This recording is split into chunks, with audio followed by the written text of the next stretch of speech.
Tonight we lead with Saudi Arabia. Oil giant, Islamic leader, Saudi Arabia now wants to become a footballing superpower. Some of the biggest names in world football have been bought by Saudi clubs. Yes, this is about sports washing, but there's so much more to it. The politics, the economics and the impact on the sport itself. Tonight we'll discuss all of it. The rise and rise of football in Saudi Arabia. Meanwhile, in the war, Ukraine may be bracing for another twist. Will its allies ask Kiev to give up territory to Russia in return for a NATO membership? We'll tell you where this comes from and what it means. India is looking to buy submarines and European powers are jostling to get the deal. Pacific nations are caught in a turf war between China and the West. Vanuatu's Prime Minister has barely survived a trust vote. Fiji is doing a tough balancing act. In Pakistan, elections may be pushed to February. Enough time to get Nawaz Sharif back in the country. In Niger, are the coup leaders clearly getting support from Russia now? And India is the biggest market for smart watches in the world and among the biggest for wearables. We'll bring you the numbers and the trends, the headlines first. In Pakistan, a mob sets at least 4 churches on fire. The attacks come after a Christian family was accused of desecrating the Quran. The incidents took place in Faisalabad city in eastern Pakistan. Just last week, a teacher was shot dead in the Kech district over allegations of blasphemy. Thailand's court dismisses election winner Pita's thwarted bid to become Prime Minister. This clears the way for a new leadership vote in Parliament. Thaksin Shinawatre's Pheu Thai party is now set to lead a coalition government. Thailand has been gripped by political deadlock since elections in May.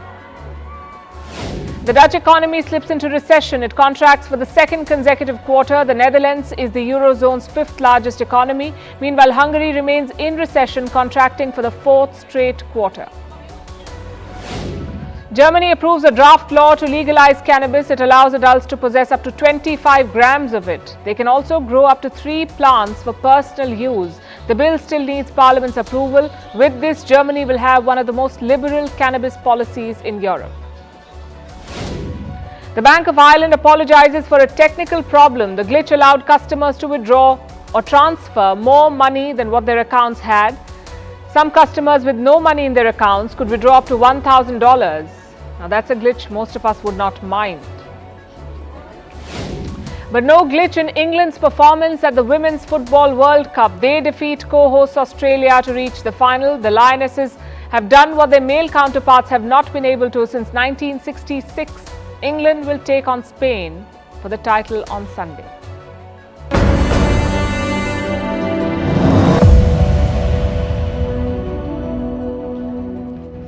What comes to mind when I say football? Maybe the blue and white of Argentina or the yellow of Brazil. But what about the deserts of Arabia? We know they have oil. We know they have money. But now they also have football. The Saudi Pro League is the talk of the town. They have signed some big names, and I mean big. The latest is Brazilian star Neymar. He will be playing for Hilal of the Saudi League. Guess how much he's being paid for this? $100 million per year. Sums up Saudi Arabia's plan to dominate football. Make a deal they can't refuse. Let me show you what the roster looks like. The biggest name is Cristiano Ronaldo. He plays for Al Nassr. Then you have Karim Benzema, N'Golo Kante, Fabinho, Sadio Mane, Riyad Mahrez. These are all the biggest names in football. All of them play in Saudi Arabia now. And age is an issue here. Most of these players are past their prime, but Saudi Arabia would not mind that. Their primary focus is attention and popularity. Quality can follow.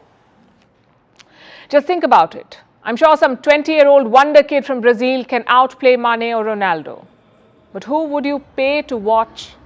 A would-be talent or Cristiano Ronaldo? That's what Saudi Arabia is counting on. They have a great market for football. Around 70% of the population is under 35 years of age. They're young and they like the game. Plus, they're affluent. They can afford expensive tickets. So financially, it makes all the sense in the world. Football is part of Crown Prince Mohammed bin Salman's Vision 2030. He wants to shift the kingdom of Saudi Arabia away from fossil fuels. Football could be one way. He has set some targets as well. One is to triple the league's market value to reach $2 billion in valuation. For context, the English Premier League is worth $17 billion, so it is a long way to go. The second target is quality. The Saudi League ranks 58th on football quality. MBS wants to break into the top 10. Again, a long way to go. But Saudi Arabia's football ambitions are not just financial, it's more political. You normally associate this country with three things: desert, oil, and a lack of human rights. MBS wants to change that perception. He wants his country to become a global stage, not just for sports, but for everything. This month, they hosted peace talks, a peace dialogue to end the war in Ukraine. Imagine that, a peace talk in Saudi Arabia. MBS wants his country to become the go-to place for football, for technology, for diplomacy, for everything. Is that really a good thing? We'll get to that question later. First, let's focus on Saudi Arabia's plan. How will they challenge the well-established leagues of Europe? They're thinking of 3 steps. They're on the first step right now, getting the big names. Unlike in Europe, Saudi Arabia does not have spending limits. It's a seemingly bottomless pit of money. Clubs can pay as much as they want. It also helps that 4 of the biggest clubs are owned by the sovereign fund, meaning the royal family. This equation helps to remove roadblocks.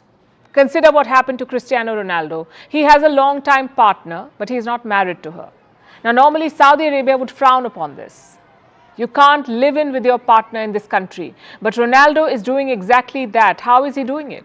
Because the royal family has exempted him. Step number 2 is infrastructure. Top players need top stuff, whether it's gyms or stadiums or playing services, they need the best of them. Saudi Arabia is building those too. Since 2021, they have invested $6 billion on sports infrastructure. I know it sounds like a lot of money, but the Saudi Sovereign Fund manages $600 billion. They must have barely noticed the $6 billion bill. All these investments are aimed at Saudi Arabia's grand plan to host the FIFA World Cup. Reports say they could bid for the 2030 edition, the 2030 FIFA World Cup. If they do, expect Qatar on steroids. And unlike Qatar, Saudi Arabia in fact has a good team. They defeated Argentina in last year's World Cup, the only team to do so, which brings us to the final step, and that is appeal. People won't come just for football. They need to feel safe and welcomed in the country. How do you do that? By making footballers say and do the right things. Lionel Messi is the ambassador for Saudi tourism. Ronaldo is effectively ambassador for the Saudi League. His team won the Arab Club Championship last week. You should have seen Ronaldo's reaction. He was calling the club owners on the field, clicking pictures with them. It felt like he'd won the Champions League. And that's what Riyadh wants. The kingdom knows that there is stigma. People are apprehensive about traveling to Saudi Arabia. Unless that changes, they cannot become a footballing power. And whether you like it or not, there are 2 sides to this story. Saudi Arabia could make football more accessible to a lot of people. Think of Ronaldo and Ronaldo fans in Bangladesh or Indonesia. How many of them could have flown to Italy or Spain to see him play? Very few. But Saudi Arabia seems more achievable. It brings football closer to the biggest market in the world, and that market is Asia. Having said that, it's problematic too. Saudi Arabia is a closed society with few human rights. If you talk about their football, you're not talking about their rights. It's called sports washing. Using sports to cover up your problems. China does it, Qatar does it, and Saudi Arabia is doing it now. And yet there is a difference. No one is spending the sort of money that Riyadh is. And they have to. If you're challenging centuries-old football leagues, you need big pockets. You also need patience. The Premier League was not built in a day, and neither will the Saudi League. But write them off at your own risk. The world did the same during Saudi Arabia's golf takeover, and look what happened. They've effectively bought global golf. Money may not catapult Saudi Arabia to football superpowerdom, but it will make their journey a lot easier.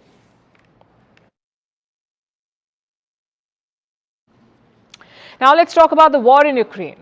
A few weeks back, Kiev launched a counter-offensive, did not achieve very much. It has descended into a stalemate, a frozen conflict. Ukraine's Western allies see this. A few days back, they tried a peace dialogue, the one in Saudi Arabia. Again, did not achieve much. So now the Western camp seems to have changed tack. They're sending out feelers again. They want to know the cost of a settlement. What will be the price tag?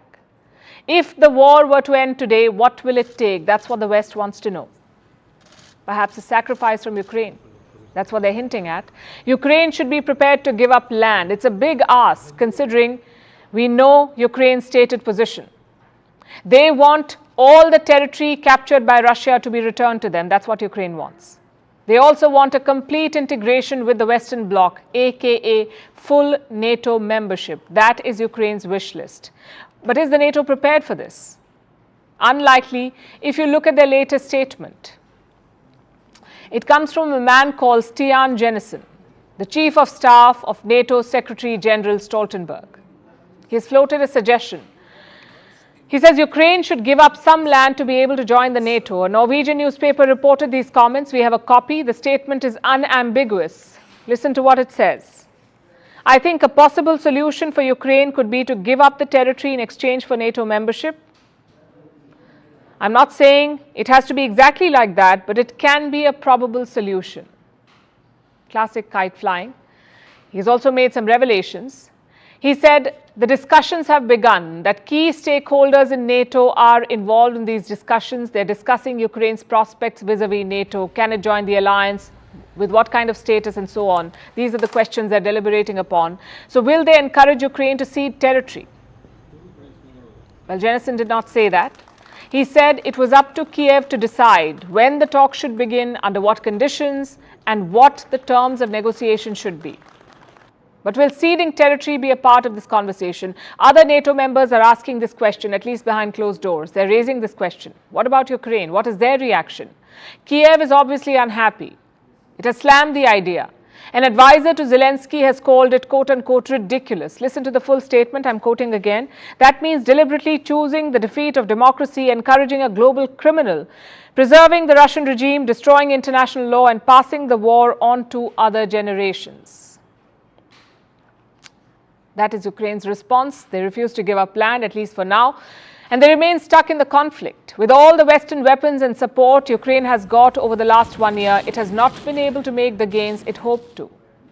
The likes of America are now saying this openly. Last month, the Pentagon said that Ukraine's counteroffensive is moving slowly. Things are going a little slower than some had hoped. There are very high expenditures of artillery right. Despite this assessment, they gave more support to Kiev. In fact, the US made a controversial move. It gave cluster bombs to Ukraine. Even that did not help. The West wanted to see gains on the battlefield. So far, they've given more than $80 billion in military assistance to Kiev. But look at the map of Ukraine. It hasn't changed very much. Russia still controls about 11% of Ukrainian territory. After the much-hyped counteroffensive, Ukraine has managed to regain only 3% of the lost land. And the big prizes still remain with Russia: Crimea, Zaporizhia, Kherson, and most of the Donbas region, all under Russian control. The counteroffensive was supposed to change this map. It was supposed to force the Kremlin to the negotiating table. That has not happened. Now, the West cannot keep signing blank checks. They will have to reassess their options. Zelensky may want to keep the war going. He may even want to launch another counteroffensive next spring. But will his allies support him? The US is already under pressure. Recently, a poll was conducted. Americans were asked about their government aid to Ukraine. The results are telling. 55% Americans opposed the idea of more aid. They did not want more American money to be spent on this war in Ukraine. That's a worry for Kiev and an opportunity for Moscow. They're holding a defense exhibition as we speak. It's happening in Kubinka. Among the exhibits is this: Western weapons apparently seized by Russian forces in the battlefield. They look heavily damaged. The Russian defense minister, who was at this event, had this to say about these weapons. As for the Western-made weapons supplied to Ukraine, I want to emphasize once again that there is nothing unique and invulnerable about them to Russian weapons on the battlefield today. In many cases, even Soviet-made equipment surpasses Western models in its combat qualities. So Russia is building a new narrative and Ukraine is struggling on the battlefield. Is Zelensky prepared to sacrifice territory to join the NATO? A lot will depend on how his forces perform in the days ahead.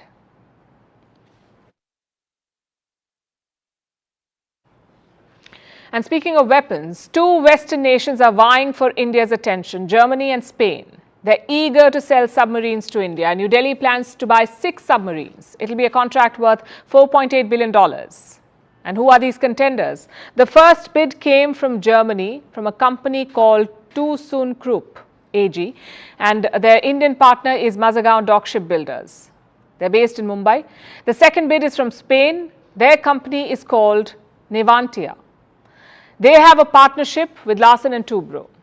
So which way is New Delhi leaning? Well, it's too early to say. India is weighing its options. It has spelled out its requirements. On top of India's wish list is technology transfer. India wants the maximum possible transfer. So it comes down to the bidders really. Whoever puts the best deal on the table and offers the biggest tech transfer will walk away with the deal. What kind of submarines are these? These are conventional subs. Usually these are run on diesel. They have electric motors. They're different from nuclear submarines, nuclear-powered submarines. They cannot stay submerged for long. They need to resurface quickly to refuel. Nuclear-powered submarines can stay underwater for longer periods because they can refuel with nuclear power. It's not an option with conventional subs. But they do have other benefits, their own benefits. Conventional submarines are small, they can carry ballistic missiles, even nuclear warheads. And they're cheaper to maintain. All major navies in the world have conventional submarines. In fact, most of their fleet is made up of such subs, so it makes sense for India to invest in them too. The Indian Navy has a roadmap for this. India needs a fleet of 24 submarines. 18 will be conventional, 6 will be nuclear ones. And what do we have right now? As of December last year, India had a total of 16 submarines, all but 1 conventional. So 15 conventional and 1 nuclear submarine. It's called Arihant. Now, most of this fleet is aging. They will go out of service in a few years. Many of them are more than 30 years old. So they're likely to be decommissioned soon. The Navy is planning to upgrade and push for upgrades across the board. In fact, for the conventional subs, India wants them equipped with a different technology. It's called air-independent propulsion. What does it do? It improves endurance of the submarine. It also helps them stay underwater for longer. The machines that don't have the system must surface daily. This technology enables them to spend up to 1 week underwater at a stretch. Earlier this year, India signed a deal. It was with France. This was to upgrade existing submarines. They're all getting the air-independent propulsion system. The system will be built in India and France will help in its integration. As for the nuclear submarine Arihant, it is based on a Soviet design and it has some issues too. A report came out in 2019. It said the maiden deterrent patrol of this submarine lasted just 20 days. Experts say there are endurance issues too. Nuclear submarines are designed to stay underwater for much longer than this, sometimes months, even years if needed. They run on a nuclear reactor, so they get uninterrupted power supply. The only limitation perhaps is the supplies, the food and water for the crew. That needs to be replenished. The Indian sub seems to have been found wanting on these counts, so India is talking to France for an upgrade. We told you about this last month. When Prime Minister Modi visited Paris, there was talk of a possible deal, but no announcement has been made yet. Reports say the agreement is yet to be sealed, the negotiations are still on, the European powers need the Indian defence market. But India too needs these deals to be able to maintain an optimal level of deterrence. The present fleet is not good enough. Like I said, India has 16 subs. Do you know how many China has? 66. And they're building more. What about Pakistan? Their navy has 8 submarines. All of them are conventional ones. Rawalpindi too is pushing for modernization. It is said to be getting 8 new subs from China. We don't know who is going to pay for them. But we can see that the high seas could be the next battleground. The Indian Navy will need more firepower, and submarines are a good place to start. Vantage continues after a short break.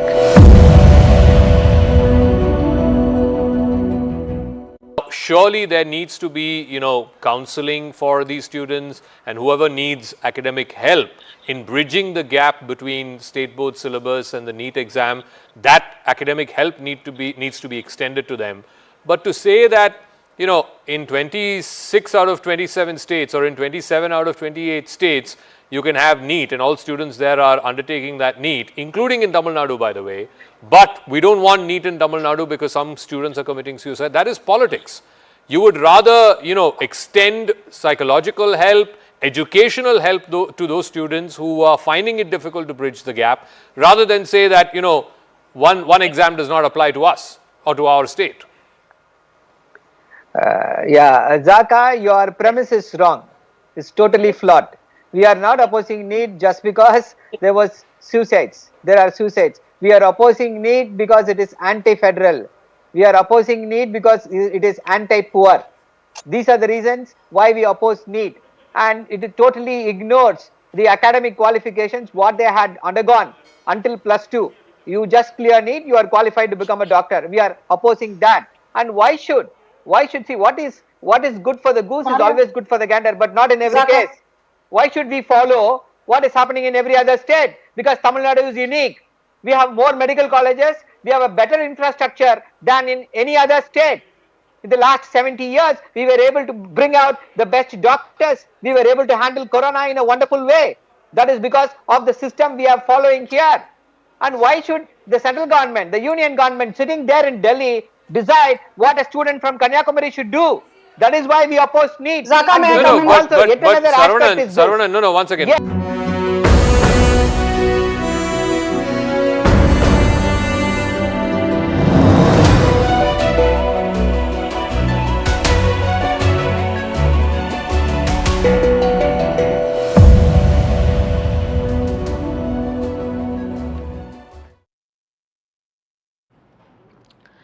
For our next story, we take you to the Pacific Ocean, to the island nations of Vanuatu and Fiji. They're caught in a turf war between China and the West. We'll start with Vanuatu. It's a nation made up of about 80 islands. It's home to about 300,000 people. The Prime Minister is under fire. His name is Ismail Kalsakau. Yesterday, he barely survived a no-confidence motion. What for? For compromising Vanuatu's neutral status. And how did he do that? By signing a security pact with Australia. This moved Vanuatu closer to the West. It also upset China and compromised Chinese funding for the country. Now, this Chinese funding is very important. The Prime Minister knows this. So he has tried some damage control. There was a cabinet reshuffle. There were some interesting statements. Vanuatu has a new deputy Prime Minister and he's been singing China's praises.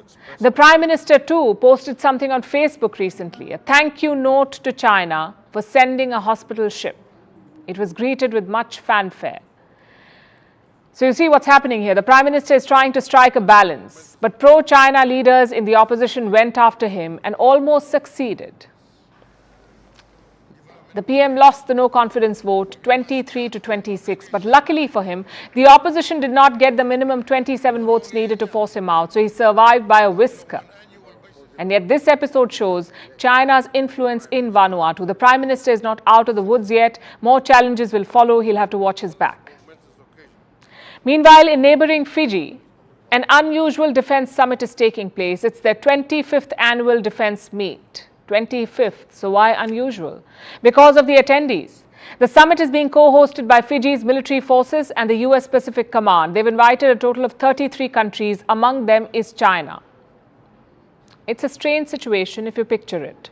American generals in beach shirts talking about the Chinese threat in the Pacific and a deputy chief of staff of China's Central Military Commission taking notes. What happened, jokes aside, neither China nor the United States commented on whether they'll hold bilateral talks. So then what are Chinese forces doing in Fiji? Fiji's Prime Minister, Sitiveni Rabuka, gave the opening speech at the summit. He said, the Pacific should be a zone of peace. In fact, let me quote from that speech. Only by fostering trust and dialogue can we overcome the complexities of an interconnected world. A noble sentiment. It sounds like a bid to stay neutral. Prime Minister Rabuka also said something else on his Facebook post. We must seize this opportunity to adapt, to modernize, and to forge new partnerships.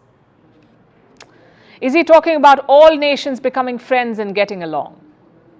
Or is he talking about Fiji forming new partnerships with China? You see, in the beginning of this month, Fiji and China conducted what they called a comprehensive security review. Fiji's Home Minister spoke about fostering trust and collaboration between the two countries. Their police forces already collaborate. They conduct joint training sessions, also joint patrols. It's one of the many signs of Fiji's pivot towards China, and now they've invited China to a defense summit with America. What does it tell you? That there is a turf war in the Pacific. The US and China are fighting for influence, and island nations are being forced to pick sides. Their politics is being shaped by their allegiance to either power. China has been using its checkbook diplomacy to win friends. It has been worming its way into Pacific politics, trying to sign security pacts with the island nations and trying to wean them away from Western partnerships. Pacific nations have traditionally been in the Western sphere of influence, under the military umbrella of the US, which, by the way, has multiple bases in the region. It's been that way for decades. But China's latest moves are upsetting the balance. They're forcing the West to match the outreach. So the Americans are sending delegations. Australia too has stepped up. It's acting like a regional hegemon. The recent security pact with Vanuatu is proof. But is this a case of too little too late? Can the West still keep a hold of its Pacific allies? Or has China successfully embedded itself too deep into the region? Or better still, can the Pacific Islands benefit from this attention rather than being caught in a proxy war? The weeks and months ahead should reveal the answers.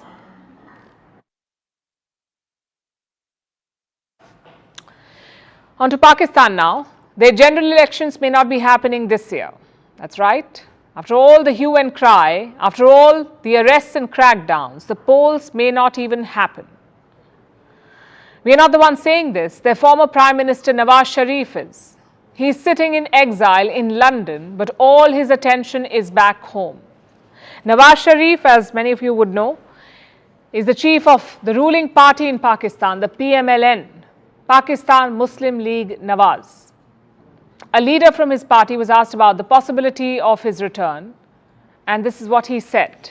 I'm quoting, Nawaz Sharif is sure that elections will take place in February. Delimitation of constituencies has to be completed before then.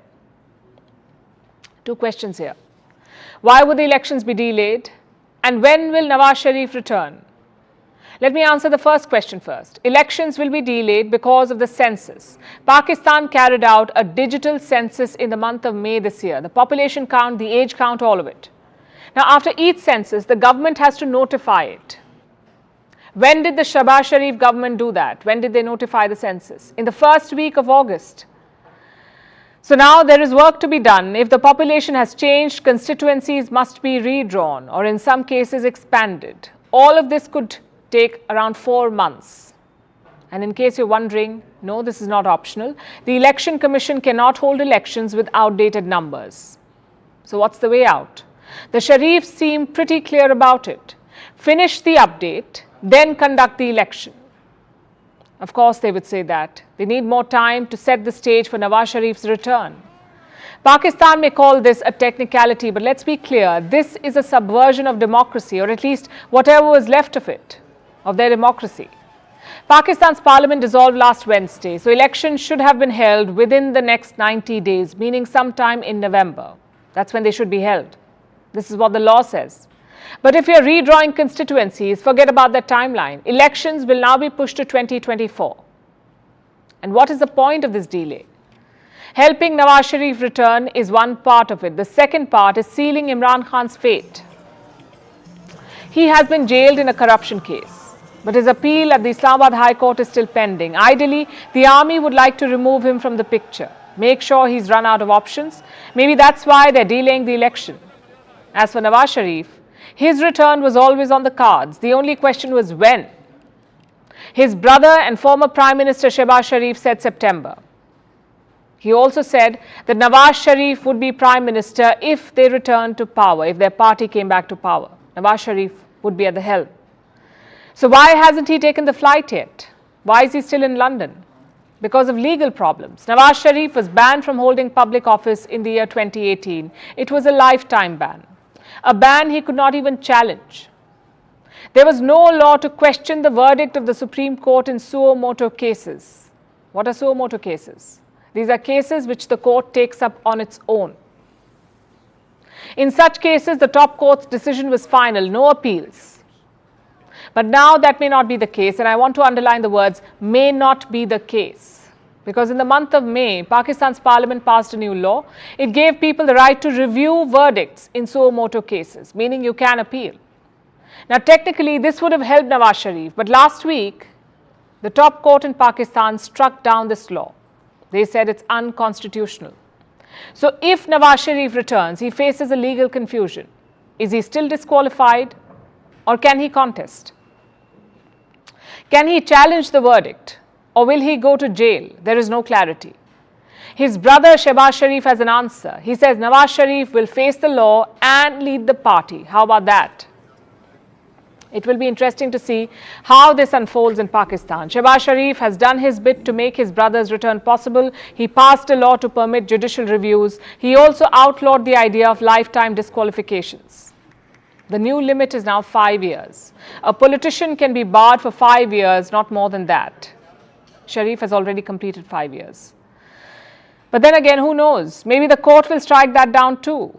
In Pakistan, politics is like algebra, a lot of variables. But we can only be sure of two things. One, the army is buying time, whether to rig the election or to shut away Imran Khan or to bring back Shehbaz Sharif and Nawaz Sharif. They want a delay. And two, it's making a joke out of Pakistan and its people. We are talking about elections here, the most important thing in a democracy. Pakistan cannot decide when or if to hold them.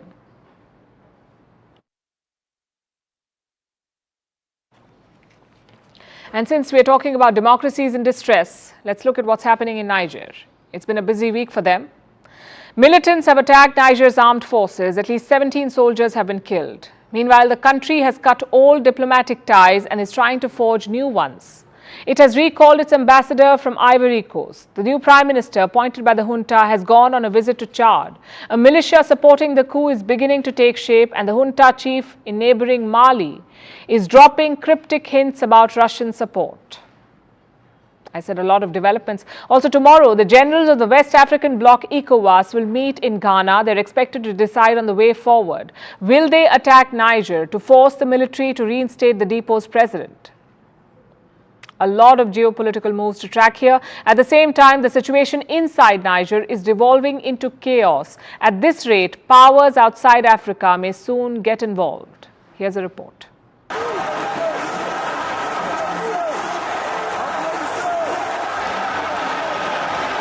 Niger's military ousted the democratically elected President Mohamed Bazoum on July 26th. They gave a host of justifications. One of the main ones was the failure in dealing with militant extremists. West Africa has been facing extremists for years now. The US and European nations partnered with governments in the region to combat the militants. But the militaries in Mali, Burkina Faso and now Niger became impatient. They said the democratic governments weren't doing enough and proceeded to conduct coups. Well, militancy hasn't gone away in West Africa, and it reared its ugly head again in Niger yesterday. It claimed the lives of 17 soldiers from Niger. This was near the border between Niger and Burkina Faso, barely 60 kilometers away from Niger's capital, Niamey. The junta claims it took down 100 of the attackers and that the threat was dealt with. But instability in the region is rising, caused by all the recent coups in West Africa. And it's creating the space for militants to regroup and expand. So the coups may be adding fuel to the fire. However, extremists aren't the only threat to Niger's junta. They also have to worry about a military intervention by ECOWAS. It's a regional bloc.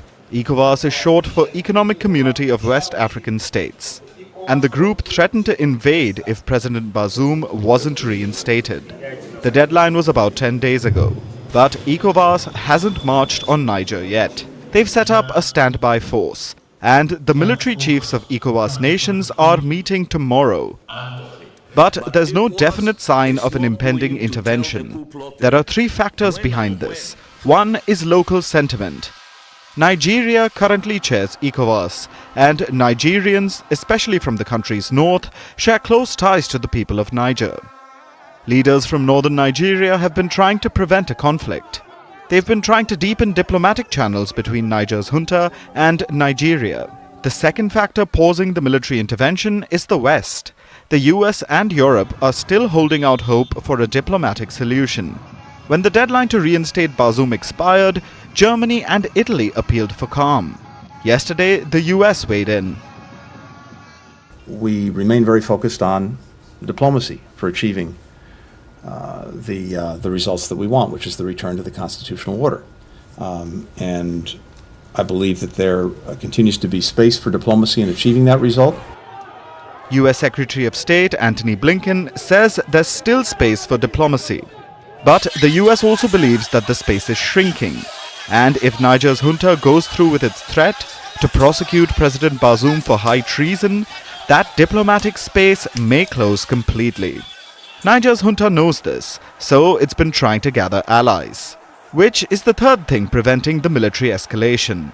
Niger's junta already has the support of Mali and Burkina Faso. Both countries saw their own coups recently, and the military dictatorships all seem to be banding together. Niger's military leaders also seem to have the tacit support of the junta in Guinea, and now they're reaching out to Chad. Chad also saw a coup recently in 2021. And yesterday, Niger's new junta-appointed Prime Minister went to Chad on his first state visit. So, a bloc of coup-hit nations seems to be forming. And they seem to have one thing in common: support from Russia. Mali's junta chief, Colonel Assimi Goïta, put up this post yesterday. He said he spoke to Russian President Vladimir Putin over the phone. Putin wants a peaceful resolution to the Niger crisis, which means he's against the military intervention by ECOWAS. Remember, Mali and Burkina Faso got closer to Russia after their own coups. Mali even has Russia's Wagner mercenary group operating on its soil. And with his phone call, Putin showed that he has an eye on Niger as well.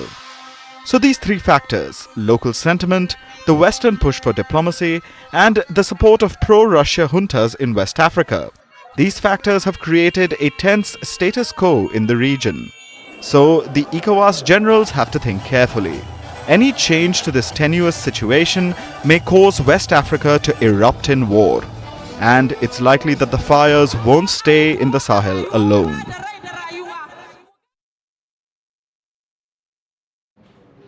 The future is electric. How many times have we heard that? Too many in the last decade. But when will that future arrive? I ask because electric vehicle companies are making a splash, and quite a big one too. The latest is VinFast. It's a Vietnamese EV maker. It is owned by the country's richest man. VinFast debuted on the Wall Street this week. It was a blockbuster debut. The company's shares closed around 270% up on Tuesday. 270%. The initial offer price was $10. It opened at $22 and it closed at $37. It is indeed a dream debut, but this story is not about VinFast, it's about the auto industry in general. How it is changing from fossil fuels to electric, that's what we want to track. Let's stick to VinFast for a bit. After Tuesday's debut, the company's market capitalization reached $85 billion. Compare that to other car makers. Ford is at $48 billion, General Motors is at $43 billion. These are the biggest car makers in the US. They mostly sell gasoline cars, but their market cap is half of VinFast. What does that tell you? The future is indeed electric. These valuations are not based on sales or profits. They're based on expectations. Expectations that the future is electric. Let me explain with an example. We will look at Tesla and Toyota. One is the largest EV maker. The other is the largest overall. How many vehicles did Toyota sell last year? Around 10.5 million. What about Tesla? Just 1 million. So Toyota's sales are 10 times more. Now let's look at profits. Toyota made $18 billion last year and Tesla around $12 billion. Toyota's market cap is around $220 billion. And Tesla is more than 3 times that. Tesla's market cap is around $715 billion. So even the market thinks that the future is electric. There are 2 reasons for that. Number 1 is climate change. Countries have committed to net zero emissions. You can't achieve those without fuel cars, or with fuel cars rather. So the plan is to phase them out. Even India is looking at doing that. A government panel has proposed banning diesel cars by 2027, but the centre is yet to accept it. If fuel cars leave the market, buyers will not have an option. It's either electric or nothing. Reason number 2 is cost. Electric vehicles are more expensive to buy, but their running cost is less.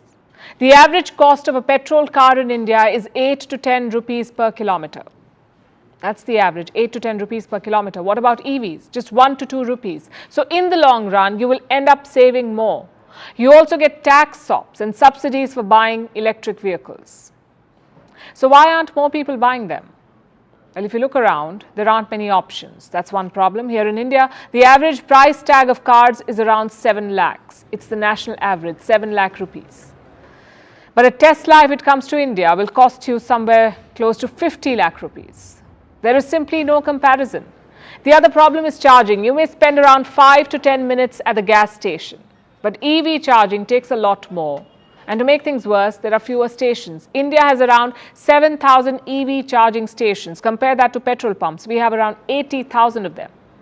So infrastructure is key, but chances are the world will come around. It's not a question of if, it's a question of when.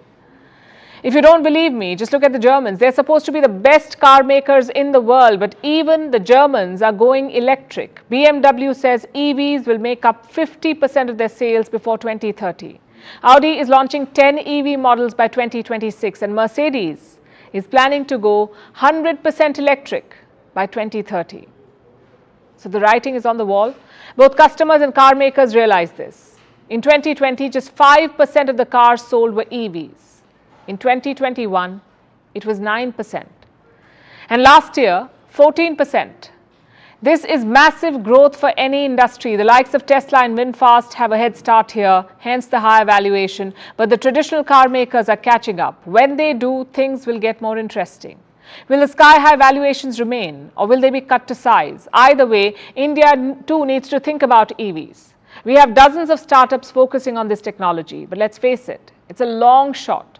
You need scale to succeed in the auto market. Some Indian companies are making an effort. Mahindra, for instance, is launching 16 EV models by 2027. Tata says half of their sales by 2030 will come from electric vehicles.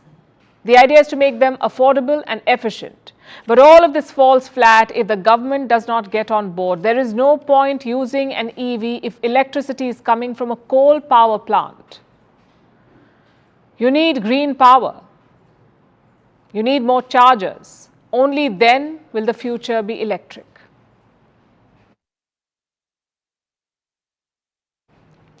Our next story is about 50 million people, 50 million people. That's how many people live in modern slavery the world over, 50 million. Slavery by no means is a matter of the past. It continues to exist today. In fact, it's been on the rise. The number has risen by 10 million since 2018. But do you know what hasn't changed? The role of fashion in it. $148 billion worth of apparel is at the risk of being produced by forced labor. So is textile, worth $13 billion. Your favorite fashion brands know about this, yet they continue to exploit workers. The latest brand under fire for this is Ralph Lauren, the luxury fashion giant. It has been accused of using China's Uyghur forced labor. Our next report tells you more. Now that's what you call high fashion. All of these celebrities are wearing one iconic brand, Ralph Lauren, a name that defined the so-called classic American style and now stands at the center of luxury fashion. Basically all things glitz and glamour, but who knew all of this could be a crime against humanity? That's the allegation against the fashion giant. Ralph Lauren is under investigation. Canada's corporate watchdog is probing its unit in the country over allegations of forced labor. 28 civil society organizations jointly filed a complaint last year, saying the brand uses forced labor from China's Uyghur community. Now, you may remember, the Uyghurs are a minority in China. Reports say over 1 million of them have been detained in camps there, re-education camps the Chinese call them, where the Muslim community is exploited and abused and forced into modern slavery. Lawmakers in the West have repeatedly criticized China over it, even called for a crackdown.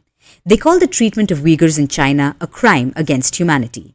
They say it's a genocide, and they're probably not wrong. Reports say Uyghurs are tortured, forced to separate from families, and the women are forcefully sterilized. But Beijing continues to deny these accusations. No surprises there. Even so, Ralph Lauren isn't the first fashion brand accused of exploiting Uyghurs. So is Gap, Nike, Adidas, Muji, Tommy Hilfiger, and Calvin Klein. A really long list. In fact, rights groups say virtually the entire fashion industry is complicit. They all have a role to play in the exploitation of Uyghurs, who are only a small part of modern slavery today. About 50 million people are living in modern slavery today. 50 million. That's an increase of 10 million since 2018. And this number isn't limited to a few countries. It's spread across the world. But it mostly hurts those in India, Pakistan, China, Bangladesh, Thailand, Uzbekistan, and Egypt. Fashion is one of the biggest culprits, and the largest luxury brands like Louis Vuitton, Dior, Prada are allegedly the worst offenders. Every year, the world produces apparel worth $148 billion that comes from forced labor. So do textiles worth about $13 billion, which are sold by our favorite fashion brands, by household names, by luxury moguls who make big bucks off of them. But people forced into labor pay the price. They work under exploitative conditions, earn poor wages, and often go unpaid. They suffer health and safety threats, debt bondage, and risky living conditions. If it's so bad, why does it happen? For starters, forced labor is cheap. Secondly, no one is policing supply chains. There aren't enough guardrails in place. 97% of fashion brands have codes of conduct, but such policies are neither effective nor do they provide remedies. The result is ignorance and exploitation. So what can we do about it? We know that we have to protect people against the vulnerabilities which are at the heart of forced labour. We have to improve recruitment practices so that they are fair and they are ethical. We have to reinforce labour inspection and enforcement. All of these things, we know what works, we're just not doing it enough. There's your answer. It's easier said than done, but every worker has the right to a decent standard of living. It's barbaric to promote modern slave labour and even worse to be ignorant about it. This is 2023. For the sake of humanity, it's time slavery goes out of fashion.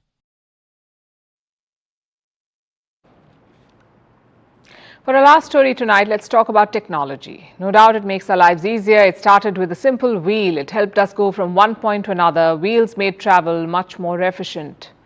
Using them is way better than walking with legs. No argument there. And this was centuries ago, many, many centuries ago. Since then, we have understood technology better. We've harnessed its potential and made it move forward in leaps and bounds, so much so that we have become one with technology. Now we wear tech on our body. I'm talking about wearables. Today, they're part of our lives in all shapes and sizes. Smart watches allow people to make calls from their wrists. Body cameras and sensors help law enforcement. Augmented reality goggles provide visual information. Health trackers share real-time intelligence by monitoring high heart rates and counting the steps taken. It's clear that wearable technology is everywhere. It's the next big thing in consumer tech.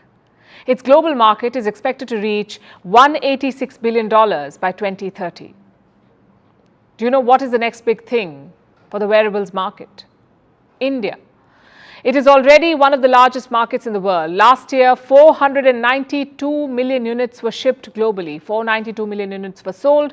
Out of this, India contributed about 20% of the sales. It came third after China and North America. Experts say this year, about 504 million units will be sold the world over. And India's share will account for 26%. This is tremendous growth. And this is not all talk. We are only halfway through the year and the numbers already support the trend. India's wearable market saw a growth of 53% within a year. This year, more than 57 million units have already been sold. Last year, India became the world's largest smartwatch market. But there's no stopping here. In 2022, India made up 26% of the world's smartwatch market. This year, the share is going up to 40%. And earwear has grown by about 27%, which begs the obvious question, what is behind this boom? The answer is affordability. Consumers these days care a lot about their health and sleep. They want to track how good their deep sleep was. They want to know if their heartbeat was healthy while they went for a walk. They want all this data and more for a lower price. And this helps local manufacturers in India, the likes of Boat and Noise. They're putting up a fight against international brands. They offer the same look and feel but at a much lower cost. The result is this: Indian brands are now among the top 5 manufacturers on global wearable charts. So what are the global players doing? They're fighting back. I'm talking about Apple, Samsung and Huawei.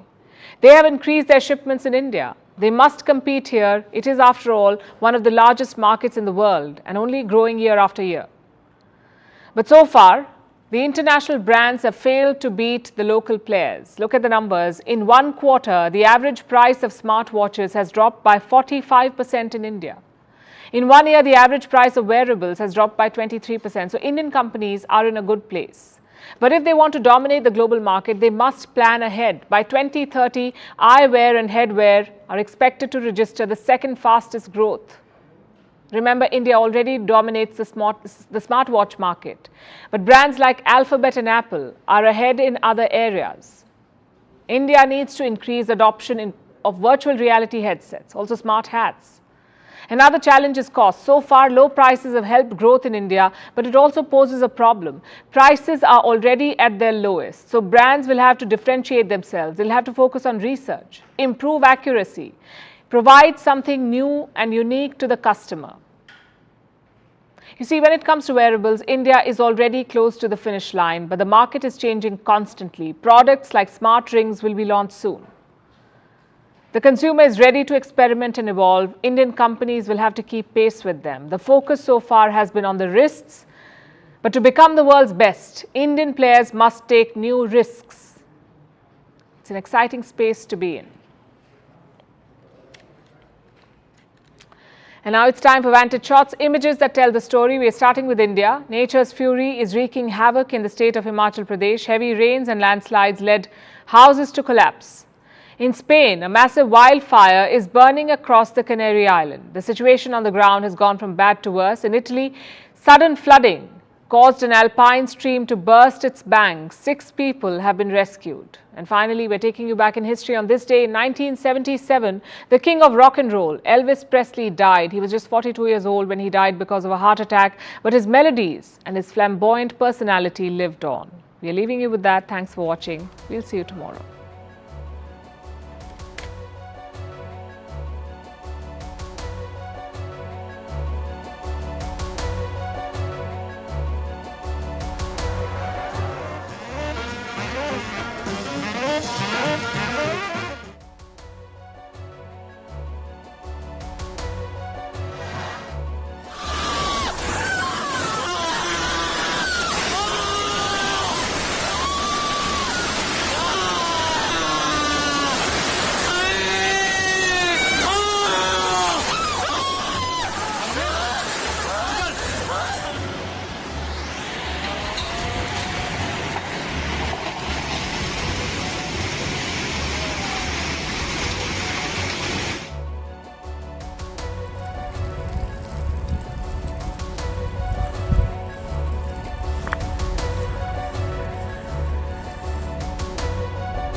applies to a student whether you're in Shillong or in Siliguri or in Exactly. Satara.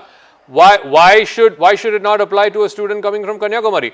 Admittedly, if there are academic difficulties in bridging the gap, if there are psychological difficulties in bridging the gap, that needs to be addressed. But to say that students in Satara can take the NEET, so students in Bengaluru can take the NEET, but nobody in Kanyakumari will, I don't know how that makes any sense. Zaka, that is, see, India is multicultural. It is pluralistic. Oneness, this BJP's obsession with oneness has to go away. This toxic obsession, they are trying to homogenize. I am saying what is good for the student in Shillong is not necessarily good for the student in Kanyakumari. The criticism from opposition ruled states on the national education policy is it does not take into account the disparity between those who have access to private education, access to English medium education, and those who are in government schools, and therefore the NEP does not adequately take them into account. You know, there are two issues here. One is about the NEET and one is about NEP. As far as the national education policy is concerned, Zaka, let's be very clear that we had the 3-language system way back in 1968. And the last national education policy which we had after 1968 was...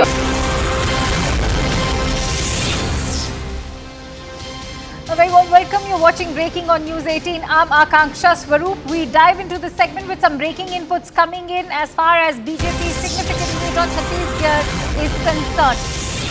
We are learning that Prime Minister Narendra Modi conducted the CEC meeting at the BJP headquarters today in the national capital. The discussion was on Chhattisgarh's CEC seats. The BJP has now categorized its seats in 4 different categories, namely A, B, C and D, where A means winning seats, the B means the losses once or twice, C also means consecutive 2 losses, and D means that the BJP has never won on these seats. Today, the discussion was held on seats in the C and D category. For more details, let's quickly go across to our correspondent Payal, who's joining me on the phone line. Payal, do throw more light on what is the strategy behind the classification of these seats. Akanksha, just to update that there was also a meeting which followed Chhattisgarh where they had a discussion on Madhya Pradesh on similar grounds. Now, what has happened is, there have been a number of seats that the BJP has never been able to win, and the BJP has lost more than twice as well. So, obviously, they would like to, work on these seats as well. So that's what has been decided. And, for example, in Chhattisgarh,